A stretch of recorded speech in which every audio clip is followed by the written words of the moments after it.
Ladies and gentlemen, it is a great honor to present to you Mr. Cam Hileman. Cam, thank you for joining me today. How are you, man? I'm doing fantastic, Miguel. Thanks for having me. I really appreciate it. For sure, for sure. It's a pleasure to have you on this platform. We've spoken before and we had a great conversation when we met the first time. Hmm. If it was in person, obviously, which it would be much better, but you're a guy that's from PA, I'm from New York, and I gotta start from the top. Is PA where you were born and raised? And if so, what was your first, how was it like growing up in PA if you were born there? Yeah, great question. I was born in Pittsburgh, Pennsylvania, so actually in the city of Pittsburgh, but I grew up in the suburbs in a small town called Ford City, Pennsylvania, which is just outside of Pittsburgh. I grew up there until I was probably about 13 years old. And then we moved down to South Central Pennsylvania. From there on out, we're in a small town called Greencastle now, close to Chambersburg, Pennsylvania, if anyone out there knows where that is. And then went to state college for Penn State University when I went to college. So I've been in Pennsylvania pretty much all my life, and now I'm back here in Greencastle, living it up in PA. But it's fall season now, and nothing beats fall in Pennsylvania, man. I'll tell you what, the leaves changing, the cool weather, it's awesome. But yeah, it's been a great time for sure. Speaking of Penn State, how was it like going to a very great institution like Penn State? And it was crazy because I was about to wear a Ohio State hoodie today. I'm not an Ohio State fan. In some games I root for them, but I'm more Miami Hurricane fan. And I write for a for a company called Cleveland Sports Talk. So Mhm. and they play this weekend Ohio State and Penn State. We know they're rivals. And then Yeah. I thought to myself, okay, I'm wearing this. I'll probably wear the hoodie later on. And then I remember, oh snap, Captain is from Penn State. So I was like, that would make this interview so awkward. So I was like, no, let me not do that. So I got to keep it respectable. It is the respect and praise show. Yeah. So, but Penn State, what does Penn State mean to you? And how was it like being 4 years there? Yeah. Yeah, well, I appreciate that. You can wear whatever you want, Miguel. This is your show, but it's Penn State versus Ohio State this weekend, so it's all Penn State this weekend for sure. But so my dad went to Penn State too. He went to State College for college as well. So it really was a kind of almost like a family tradition. And I think that's the biggest word when it comes to Penn State is family. Not just, blood relatives, but just everyone there on campus, everyone who lives off campus, even the branch campuses, whether it's Altoona or Mont Alto or wherever they are. Penn State's just a huge family. And spending 4 years there was so much fun. I mean, the things that you get to experience, the people you get to meet.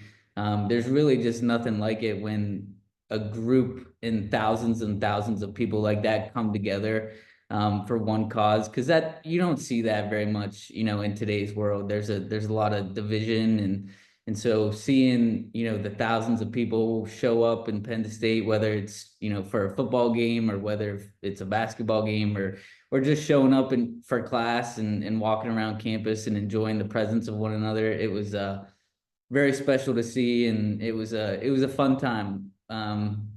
Definitely have to have a good balance of staying focused on your work and what you're there for to get your education, but taking advantage of the social life is very important as well. And there's so many people up there. It doesn't matter what your interests are, you're gonna find, a place that makes the most sense for you. So Penn State's a second home for sure.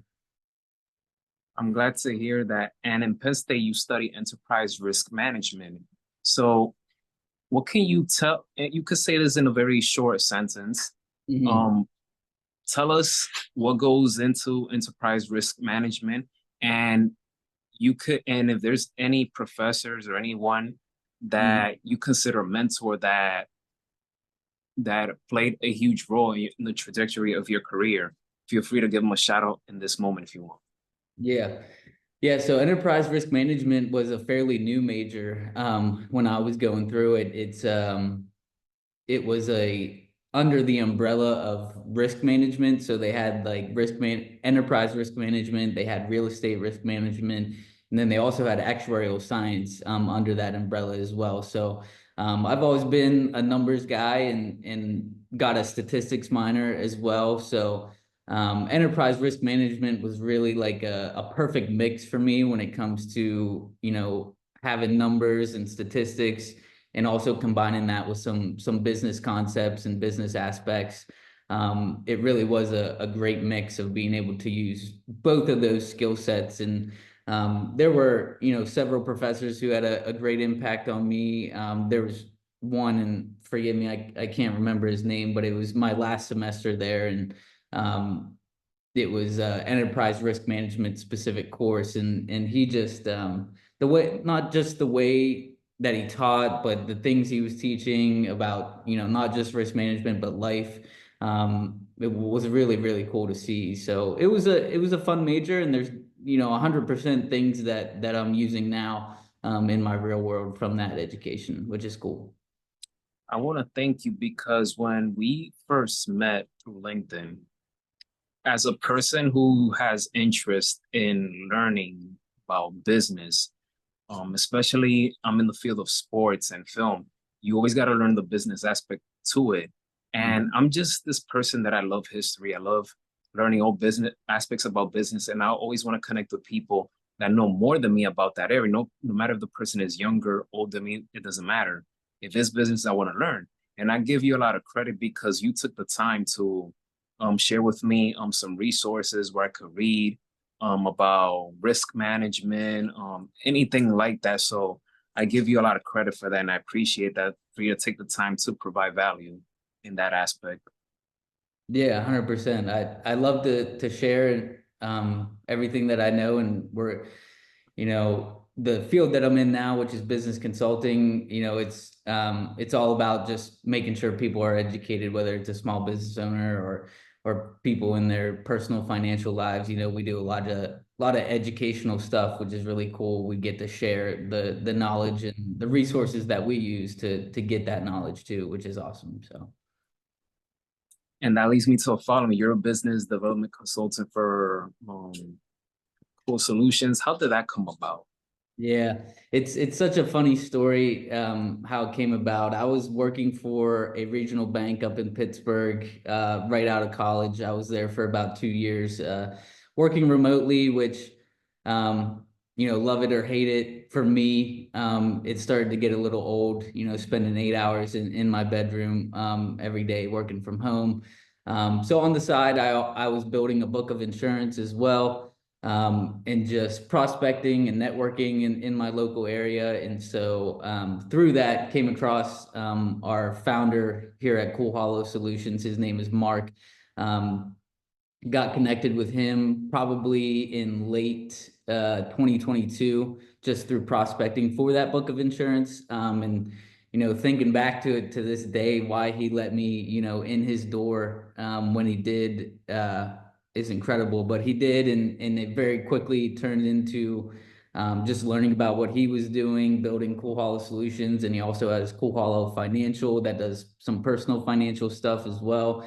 Um, so we quickly pivoted to learn what he was doing, and I fell in love with it, man. And it was an awesome opportunity to come on board with Mark and in the team here, and we've been running ever since. I joined the team in March of this year, so it's still fairly new, but man, it's something different every day, and I can't ask for much more. And getting able to have impact on small business owners or personal financial coaching, things like that. It's really awesome. So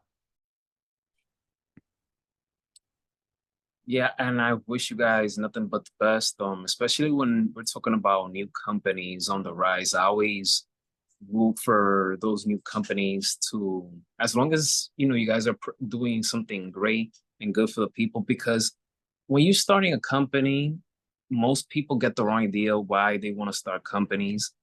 But as I gotten older, as I gotten more into getting that knack of wanting to know more about business, it's really about problem solving. It's about helping the other person. It's not so much about, oh, I want to be a millionaire, I want to make a lot of money. At the end of the day, it really comes down to what can I do to serve you? How can I help you? How can I support you? Yeah.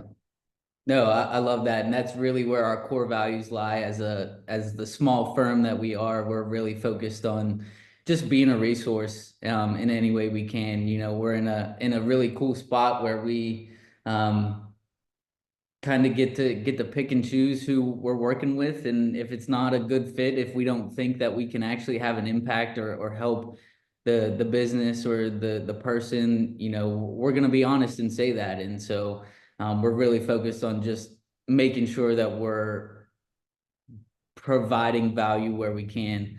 That's really important for us. And it's funny you mentioned the why. You know, my screensaver for a long time has been if the why is powerful enough, the how is easy, which you know is super awesome. People start businesses or go into careers for reasons like you just said. They want to make a lot of money or they want to have a certain title next to their name. But if the true why is not powerful enough or not there, you know, the odds are long term it's not going to work out. So we're really focused on the why here, not just for myself, but for our firm as well. So it's really cool that you mentioned that.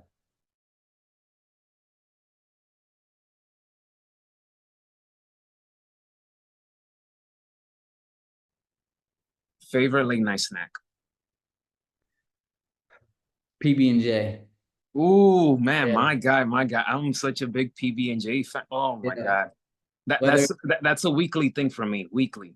yeah, whether it's making it myself at home or whether it's, you know, stopping and getting an Uncrustable or something, getting a PB&J late at night, maybe like a glass of chocolate milk or something, it, you know, nothing beats it.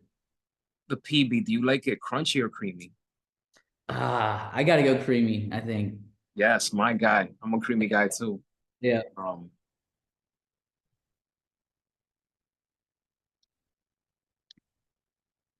if an opportunity presents itself, let's say it's a let's say this is a birthday gift for you. Mm. Which birthday gift would you rather have? Tickets to Stanley Cup or to the Super Bowl Oh, I'm for the going Super. Pittsburgh? Yeah, Super Bowl, 100%. Yeah. I've followed hockey a little bit every now and then. The Penguins, you know, have had a great run. Love watching Sid. But I've been a diehard Steelers fan since I, you know, was super little, and I've been grateful enough that my dad has season tickets, so we still get to go to a game, you know, every now and then. So man, if I got to see the black and gold in a Super Bowl setting in person, I think I got to take that 100%. Which which Steelers legend would you rather sit down and have a conversation with? Terry Bradshaw or Jerome Bettis? Oh man, that's a great one. And they're both entertaining. Yeah. Dang. You want to play the fifth? No, I think I got to go Jerome Bettis. I don't know. I feel like the answer should be Terry. I think, you know, being the legend that he is and playing quarterback and, you know, the stuff that he's doing now too, commentating and being a part of football still as well. But I just think Jerome would have some really cool stories and just hearing, you know, stories about how the bus came to be and I know he's a Pittsburgh guy through and through. I think even, you know, when he was growing up and now. So I think it would be really cool just to pick Jerome's mind a little bit.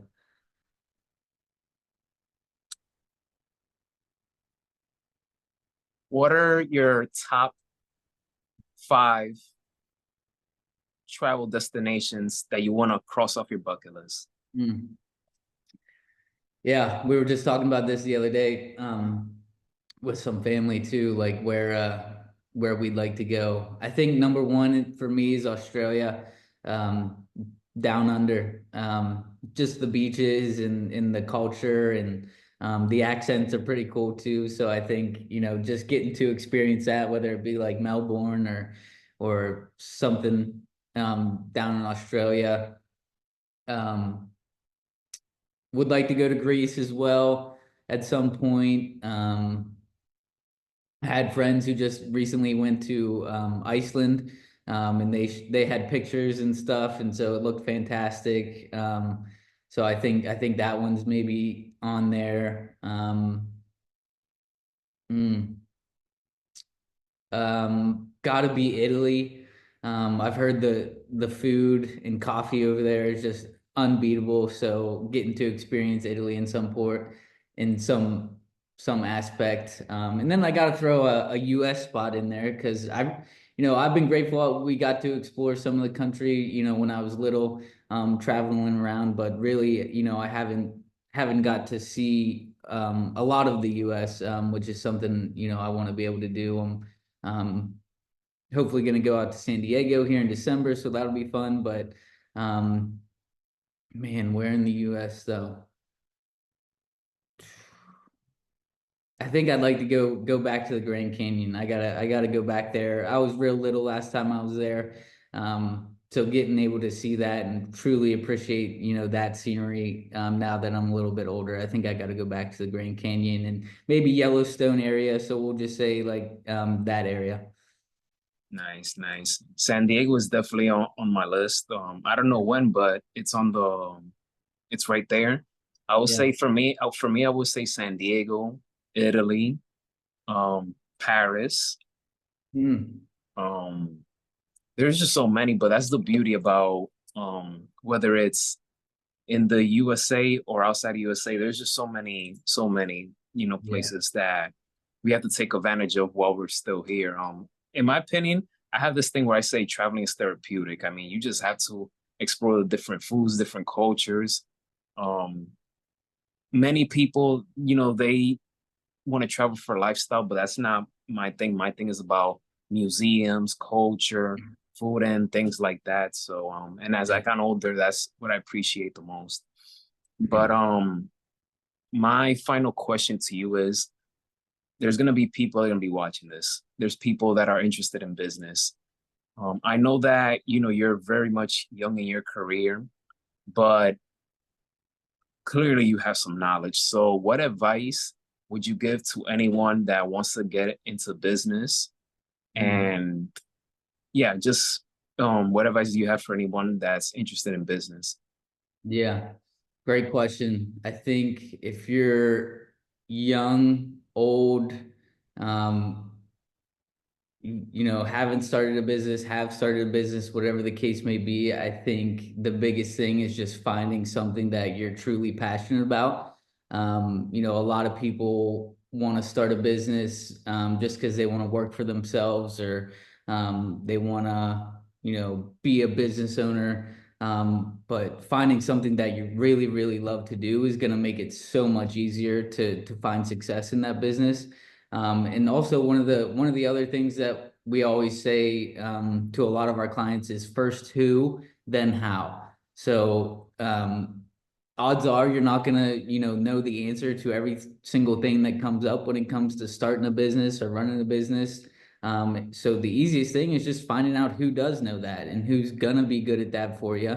And networking with those people, picking those people's brains. I think the resources and the collaborative nature of our society nowadays is at an all-time high. I think people are always looking to collaborate with one another. That's, how you and I met and, look at, now we're having this conversation. So just the power of networking and reaching out and showing up every single day is a huge part of creating a sustainable business and successful business long term. So yeah, I would say first who, then how. So finding people that you either want to partner with or just picking their brain about how to best go about it is going to be, a really important piece when you're starting your business. So, And that's something I can't stress enough. I've constantly told people this, whether it's family, friends, or colleagues, that a closed mouth doesn't get fed. You have to be initiative.